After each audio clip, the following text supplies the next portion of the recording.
ఈరోజు good Friday రోజు చర్చ్లో కూడి వచ్చింది అందరికీ యేసుప్రభు నామములో వందనాలు చెల్లిస్తున్నాను. మరి మూడవ మాట యేసుప్రభు సిలువలో పలికిన మూడవ మాట చదివారు, మీరు అందరూ విన్నారు వాక్యాన్ని. ఇప్పుడు రెండవ మాట విన్నాము. రెండవ మాటలో గమనిస్తే మరి అప్పుడే అంటే ఇంకా కొంచెం టైంలో సిలువ వేయబడే దొంగ సాల్వేషన్ పొందినట్లు మనం చూసాం. సో అది మనకు బ్రదర్ చెప్తూ టికెట్ అన్నారు, టికెట్ పొందారు. అవునా? సో మనందరం కూడా మరి రెండవ మాట ముగించుకొని ఒక టికెట్ పొంది ఉన్నాం. అవునా? అందరము రక్షణ పొంది ఉన్నాం. ఇప్పుడు ఆ రక్షణను మనము ఎలా కొనసాగించాలి? మనం జీవిస్తున్నాం. మరి జీవిస్తున్న వారు ఇక్కడ ఎవరంటే సిలువ యొద్ద నిలిచి ఉన్న మరియమ్మ, మరి ఆ గుంపులో ఉన్న స్త్రీలు మరియమ్మ మరియు యోహాను. సో మనమందరం సో సిలువ యొద్ద లిటరల్గా మూడవ మాట ఒక సాదృశ్యాన్ని కూడా మనం చూస్తున్నాం. ఇంకోటి గుర్తొచ్చింది నాకు ఈ యొక్క వాక్యం వింటుంటే, మరి యేసు ప్రభువుని గొల్గతాలో సిలువ వేశారు. అవునా? గొల్గతా యొద్ద వీళ్ళందరూ వింటున్నట్టు చూస్తున్నాం. మనము దేవుని సంకల్పం చొప్పున ఎక్కడున్నాం? ఒక కొండ దగ్గరలో ఉన్నాం. మనం చెప్తారా ఎవరైనా? ఏం కొండ సార్ అది? ఈ విండోని ఓపెన్ చేసి చూస్తే తెలుస్తుంది. గోల్కొండ దగ్గర ఉన్నాం. గొల్గత మరియు గోల్కొండ యొద్ద మనం నిలుచుండి వాక్యం వింటున్నాం. ఇది దేవుని సంకల్పం అని నేను అనుకుంటున్నాను. ఎందుకంటే మొన్న ఈ చర్చి రిపేర్ వర్క్ జరిగేటప్పుడు విండో తీసి చూసినప్పుడు మనకు క్లియర్గా గోల్కొండ అంటే ఒక కొండ మరి మనకు కనిపిస్తుంది. అంటే దేవుడు కూడా మనతో ఒక విషయాన్ని క్లియర్గా మాట్లాడాలనుకున్నాను. ఎలాంటి క్లారిటీ అంటే మరియమ్మకు మరియు యోహానుకు అప్పగించిన క్లారిటీని మనకు కూడా దేవుడు ఇవ్వాలని అనుకుంటున్నారు. ఈ టబర్నాకల్ లూథరన్ సంఘము దేవుని చిత్తం ప్రకారము ఆయన యొక్క అనాది సంకల్పం చొప్పున పునాది వేయబడిందని నేను నమ్ముచున్నాను. మరి ఇవన్నీ దేవుడు మనకు చూపిస్తున్న కొన్ని ప్యాటర్న్స్. సరే, ఇప్పుడు మనం చూద్దాము ఈ సిలువ యొద్ద మరి ఇక్కడ ఏం జరుగుతుందో మనం ఒకసారి చూద్దాం. యేసయ్య తల్లి అయిన మరియమ్మ శిష్యుడైన యోహానుకు యేసయ్య బాధ్యతలు గుర్తు చేస్తూ ముందున్న మిషన్ను చూపిస్తూ బలపరుస్తూ పలుకుతున్న మూడో మాట మనకు అనిపించచ్చు. అంటే ఒక ప్లెయిన్ రీడింగ్ చూస్తే, అమ్మ ఇదిగో నీ కుమారుడు, ఇదిగో నీ యొక్క తల్లి అని యేసయ్య పరస్పర బాధ్యతలను అప్పగిస్తున్నారు. ఇది చూస్తే ఒక మానవ సంబంధమైన కోణంలో చూస్తే హ్యూమన్ రెస్పాన్సిబిలిటీ అనిపిస్తుంది. కానీ మనకు దీన్ని గుర్తుపెట్టుకోవాల్సిన విషయం ఏంటంటే, మనం దీన్ని సిలువ యొద్ద నిలుచుండి చూడాలి. ఈ వాక్యాన్ని సిలువ యొద్ద నిలుచుండి చూస్తే ఈ యొక్క వాక్యం యొక్క అర్థం మొత్తము మారిపోతుంది. ఈ వాక్యంలో మనకు కొన్ని బాంధవ్యాలు, కొన్ని బాధ్యతలు కనిపిస్తాయి. ఇవి కేవలము సిలువ చాటున ఉన్నవారికి మాత్రమే అర్థమవుతాయి. సాధారణ దృష్టితో మనము వీటిని ఆలోచించి ఏదో అమ్మని గౌరవించాలి, అమ్మని ప్రేమగా చూసుకోవాలి, లేకపోతే అనాథలను చూసుకోవాలి, ఈ యొక్క జనరల్ నాలెడ్జ్ ఇక్కడ వర్తించింది. It is a gospel knowledge. So మనకు క్రాస్ యొక్క సిలువ యొక్క జ్ఞానం అర్థమవ్వాలి. అర్థమైతేనే ఈ మాటలు మనకు అర్థమవుతాయి. మరి ఈ దృష్టితో మనము దేవుని సాల్వేషన్ పొందిన వారముగా మనము ఎలాంటి ప్రయాణం చేయాలి, మన యొక్క బంధాలు ఎలా ఉంటాయనేది ఒక 3 విషయాలను నేను ప్రజెంట్ చేయాలనుకుంటున్నాను. అంటే క్రీస్తు సిలువ యొద్ద ఆవిష్కరించిన 3 బంధాలు. క్రీస్తు సిలువ యొద్ద ఆవిష్కరించిన 3 బంధాలు. మొదటి బంధము దైవిక బంధము, రెండవది మానవ బంధము, మూడవది దేవుని రాజ్య సంబంధ బంధం. మొదటిది cross and the divine relationship. Second, cross and the human relationship. Third, cross and the kingdom relationship. So మొదటి పాయింట్ని మనం ఇప్పుడు అర్థం చేసుకోవడానికి ట్రై చేద్దాం. Cross and the divine relationship, దైవికమైన సంబంధం. ఒకసారి మనము ఆదికాండంకి వెళ్ళినట్లయితే, మరి రెఫర్ చేయొద్దు. ఆదికాండంలో మనకు ఈ యొక్క మరి ఒక స్టోరీ లైన్ స్టార్ట్ అవుద్ది. హోల్ బైబిల్ యొక్క స్టోరీ లైన్ ఎక్కడ స్టార్ట్ అవుతుంది అంటే ఒక ట్రీ దగ్గర స్టార్ట్ అవుతుంది. ఎక్కడ? ఒక చెట్టు దగ్గర స్టార్ట్ అవుతుంది. ఏమవుతుంది? ఆ చెట్టు దగ్గర సర్పం వచ్చి చెట్టు మీద నుండి హవ్వతో మాట్లాడుతూ ఏం చేస్తుంది? ఒక ప్రామిస్, అబద్ధపు ప్రామిస్ చేస్తూ దేవునితో సంబంధాన్ని తెగొడుతుంది. So relationship is broken in Genesis. ఆది కాండంలో ఆ రిలేషన్షిప్ ఈజ్ బ్రోకన్. మరి ఇక్కడ చూద్దాం, క్రాస్ దగ్గర ఏం జరుగుతుంది? ఇంకొక ఆయన చెట్టు మీద వేలాడుతూ ఈజ్ ఆఫరింగ్ రెస్టరేషన్. మరి కోల్పోయిన దైవ సంబంధాన్ని క్రీస్తు ఏం చేస్తున్నారు? మళ్ళీ on the cross is restoring. This is a parallel, ఒక సాదృశ్యము, ఒక ప్యాటర్న్ మనం ఇక్కడ చూస్తున్నాం. బైబిల్ మనం గుర్తుపెట్టుకోవాలి, ఇది మా మానవ సంకల్పంతో రాసిన గ్రంథం కాదు. It is divinely inspired word of God. So మన బైబిల్ని అర్థం చేసుకునేటప్పుడు ఏదో సాధారణంగా చదివి పక్కన పెట్టేయడము, లేకపోతే వీటిని అర్థం చేసుకోవడానికి ప్రయత్నిస్తాం. కానీ we have to understand it is divinely inspired word. రెండవ విషయం, ఆది కాండంలో చెట్టు మీద నుండి ఈ యొక్క సాతాను మాట్లాడేటప్పుడు ఎవరితో ఫస్ట్ మాట్లాడింది?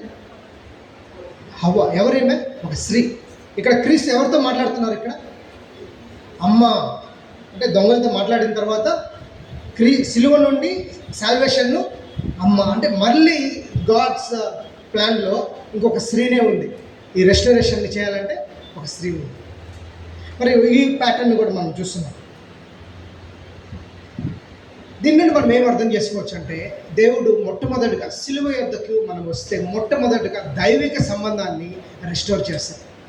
దేవునితో మనకు సంబంధం ఉందా లేదా, నిజంగా మన భక్తి బుటకమైన భక్త, సూపర్ఫిషియల్ ఫెయిత్, నిజమైన లోతైన భక్త అనేది దేవుడు ఛాలెంజ్ చేస్తాడు. ఎందుకంటే ఈ సిలువ యొక్క పవర్ను మనం అనుభవించాలంటే మనకు దేవునితో ఫస్ట్ మన రిలేషన్షిప్ స్ట్రాంగ్గా ఉండాలి. సో ఈరోజు మరి గత వాక్య మరి మాట ప్రకారం ప్రశ్నించినట్లు మన సంబంధం దేవునితో ఎలా ఉందో మనము చూసుకోవాల్సిన అవసరం ఉంది. మన సంబంధం బాగుందని మనమందరం విశ్వాసమని నేను నమ్ముచున్నాను. మరి ఇలాంటి నేపథ్యంలో ఒకసారి కొలస్సీ 1:20 చూద్దాం.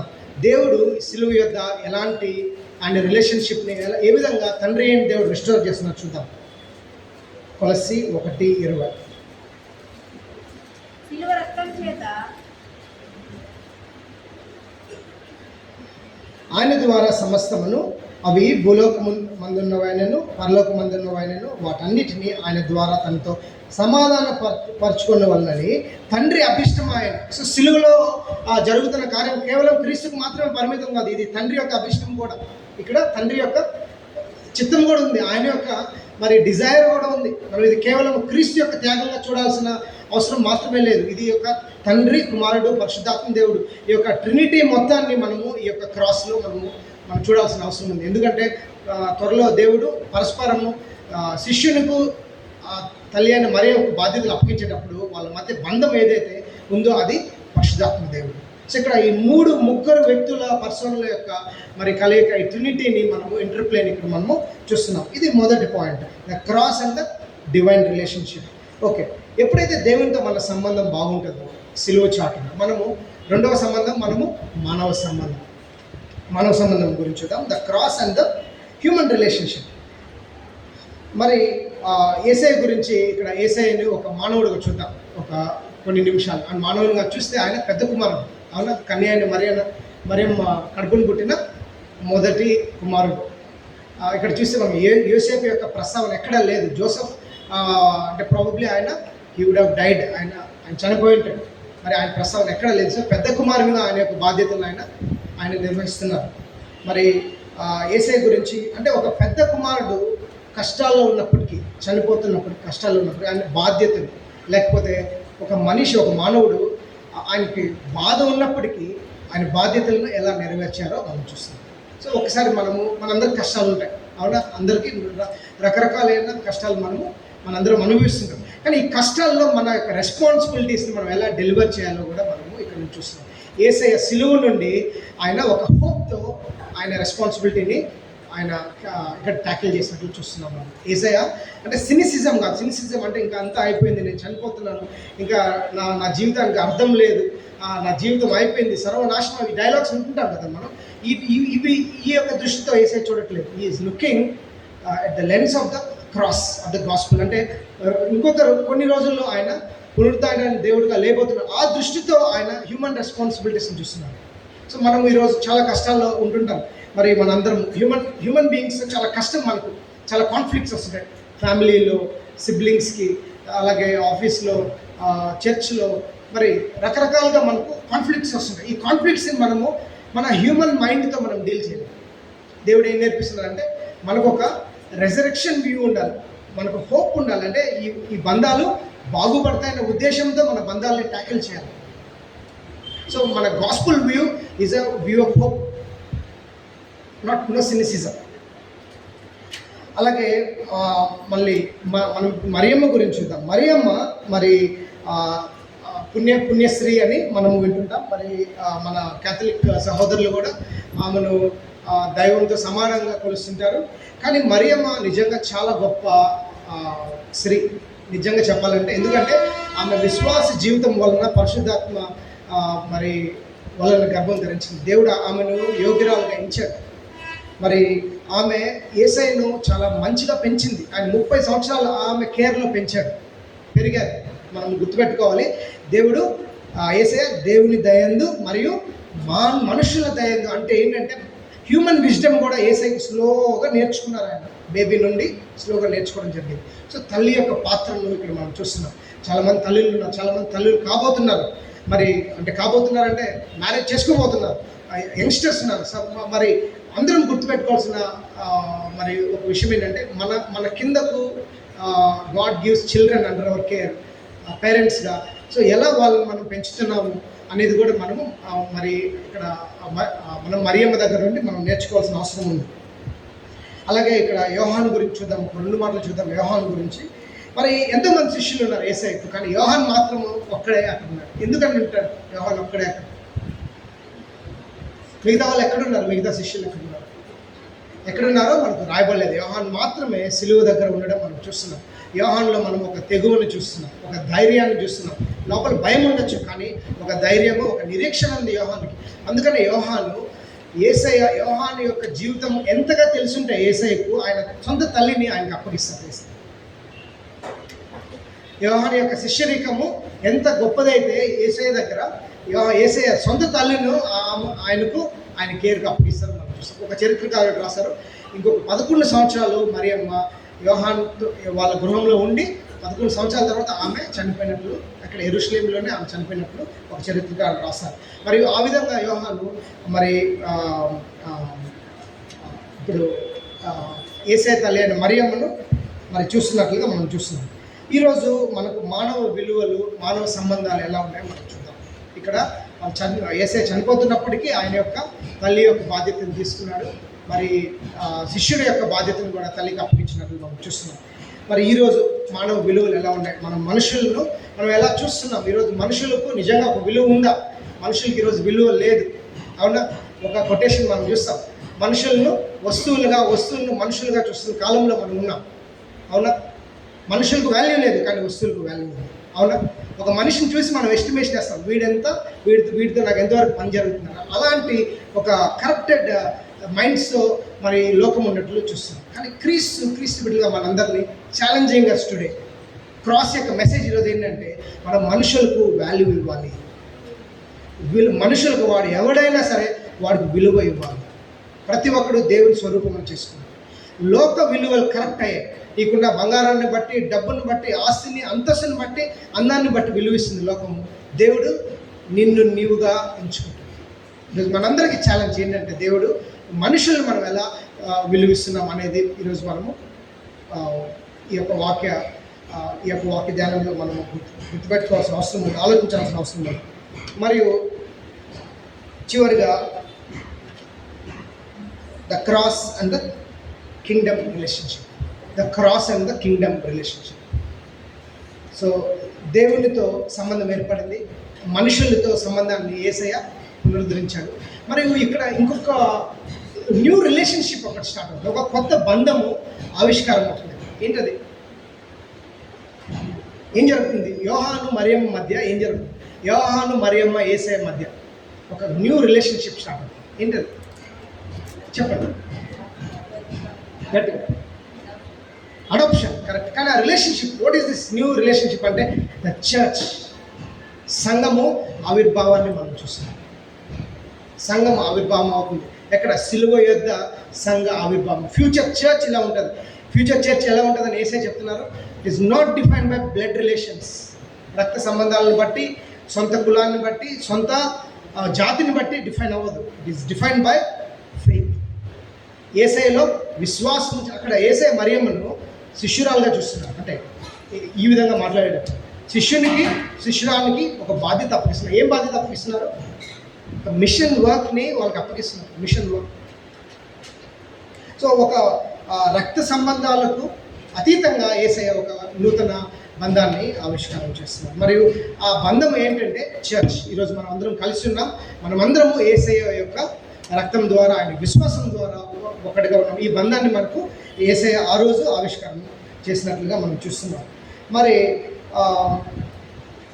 ఒక చరిత్రగా ఒక థియాలజియన్ ఏమంటారంటే, వేదాంతవేత్త, church is an alternative society అంటారు. Church is an alternative society. బాగా వినాలి, ఎందుకంటే ఆల్రెడీ మనకు సాల్వేషన్ వచ్చేసింది, మనకు టికెట్ లభించింది. ఇంకా నేను రక్షణ గురించి చెప్పండి, ఎలా మనం రక్షణలో ఎదగాలో చెప్తాను. Church is an alternative society అంటే మన చర్చ్, మనం ఎవరైతే ఉన్నామో, ఒక వాక్యం చదువుదాము. కొలస్సీ 1:13. కొలస్సీ 1:13. కొలస్సీ 1:13. ఆయన మనలను అంధకార సంబంధమైన అధికారంలో నుండి విడుదల చేసి తాను ప్రేమించిన తన కుమారుని యొక్క రాజ్య నివాసులుగా చేసింది. సో సిలువలో ఇంకొక విషయం మనకు ఆవిష్కారం అవుతుంది. ఏంటది? దేవుని రాజ్య నివాసులు అవుతున్నాం మనం.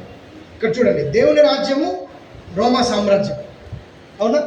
దేవుని రాజ్యం ఒకవైపు, రోమా సామ్రాజ్యం ఒకవైపు. సో పౌలు కొలస్సీలకు ఈ విధంగా రాస్తున్నాడు. ఏ విధమైన రాజ్యం నుంచి మనల్ని రక్షించారు? అంధకార సంబంధమైన అధికారము నుండి విడుదల చేసి తాను ప్రేమించిన కుమారుని యొక్క రాజ్యంలోకి నివాసంగా వచ్చేసి. సో ఒక న్యూ కింగ్డమ్లో మనము భాగమైన, not old kingdom. So church ఎలా ఆపరేట్ అవుతుందంటే, చర్చ్ అంటే మరి దేవుని బిడ్డలు, దేవుని సంఘం ఎలా ఆపరేట్ అవుతుందంటే by the rules of Christ, not worldly rules.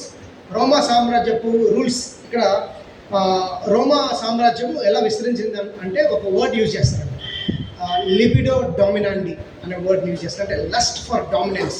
ఎలాగైనా సంహరించి మనము వాళ్ళను హతం చేసి మనము పవర్లో ఉండాలి. చూస్తున్నాము ఈరోజు మన పాలిటిక్స్లో చూస్తాం. ఎలాగన్నా మనము సామ, దాన, వేద, ఇంకోటి ఏదో ఉంది, అవునా? ఇలాంటి కౌటిల్య నీతిని క్రీస్తు మనకు బోధించట్లేదు. మనము సాక్రిఫైస్ చేసుకోవాలి, మనము లవ్ చేయాలి, మనము సర్వ్ చేయాలి, మనము దేవుని యొద్ద అణిగి ఉండడమే మనకు power. This is an alternative society God is inaugurating. దేవుడు ఆవిష్కారం చేస్తున్న ఆల్టర్నేటివ్ సొసైటీ. సో చర్చ్కి ఎందుకు పవర్ ఉండదంటే, ఎప్పుడైతే లోకపరంగా చర్చ్ ఆపరేట్ చేయాలనుకుంటుందో, లోకపరమైన మార్కెటింగ్ గిమ్మిక్స్తో, లోకపరమైన షో ఆఫ్తో, లేకపోతే లోకపరమైన ఈ యొక్క మనీని ఎలా చర్చికి తీసుకురావాలి, చర్చిని ఎలా డెవలప్ చేయాలన్న ఇలాంటి థింకింగ్లో దేవుని పవర్ విడుదల చేయబడదు, దేవుని రాజ్యము స్ప్రెడ్ చేయబడదు. దేవుని రాజ్యము ఈ లోక సంబంధమైనది కాదు, ఆయన అంధకార సంబంధమైన రోమా సామ్రాజ్యం నుండి మనల్ని ఆయన విడుదల చేశారు. అవునా? సో చివరిగా మనకు దేవుడు మన ముందు ఉంచుతున్న చివరి ప్రశ్న, ఆ రోజు యేసయ్య వాళ్ళని అడిగినట్లే ఆ ఇద్దరు వ్యక్తులను, మరియమ్మను, యోహానును మన ముందు దేవుడు విశ్వాసులుగా మరియు టెబర్నకల్ లూథరన్ చర్చ్గా మనల్ని దేవుడు మన ముందు ఉంచుతున్న కింగ్డమ్ రిలేషన్షిప్, మరి దేవుని రాజ్య సంబంధమైన ఆ బంధము గురించి 2 ప్రశ్నలు అడుగుతున్నారు. చూద్దాం. అమ్మ, ఇదిగో నీ కుమారుడు అని తల్లితో చెప్పాను. తన శిష్యుని చూసి ఇదిగో నీ తల్లి అని మరియమ్మను చూసి చెప్పారు. సో ఈరోజు మీ అందరినీ వ్యక్తిగతంగా దేవుడు అడుగుతున్నాడు, మనందరినీ, అమ్మ ఇదిగో నీ కుమారుడు అని మీకు ఎవరిని చూపిస్తున్నారు? ఇదిగో నీ తల్లి. ఆమె ఆల్రెడీ విధమైన స్త్రీ, ఇప్పుడు కుమారుని కూడా కోల్పోయి అనాథ అవుతున్న స్త్రీ. అలాంటి స్త్రీని చూపించి ఇదిగో నీ తల్లి. మనకి ఈరోజు ఇదిగో నీ తల్లి అని ఎవరిని దేవుడు మన ముందు పెడుతున్నాడు? ఇక్కడ అనాథులు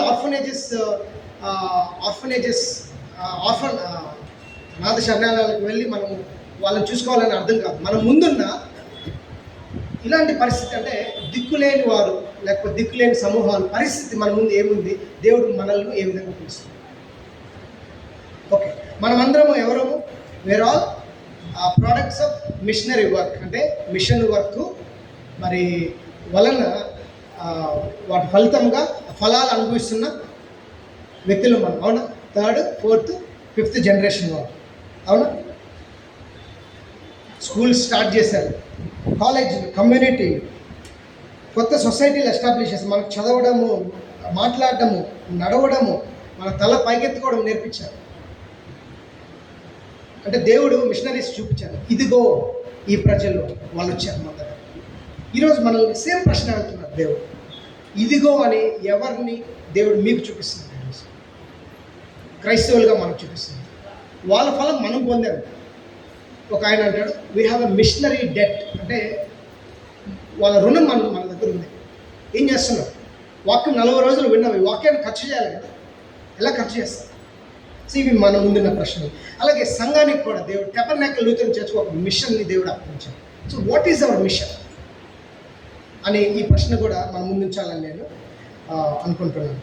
వాట్ ఈజ్ అవర్ మిషన్?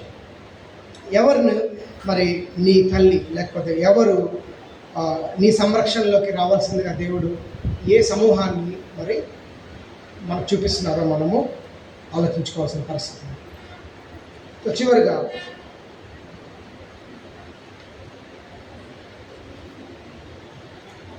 మనం ఈ యొక్క మిషనరీ కాలనీ లేకపోతే ఈ యొక్క కింగ్డమ్ కాలనీ, దేవుని రాజ్యానికి సంబంధించిన ఆ యొక్క పిలుపును మనం ఎందుకు చేయలేకపోతున్నాము మనం ఒకసారి ఆలోచించుకోవాల్సిన పరిస్థితి.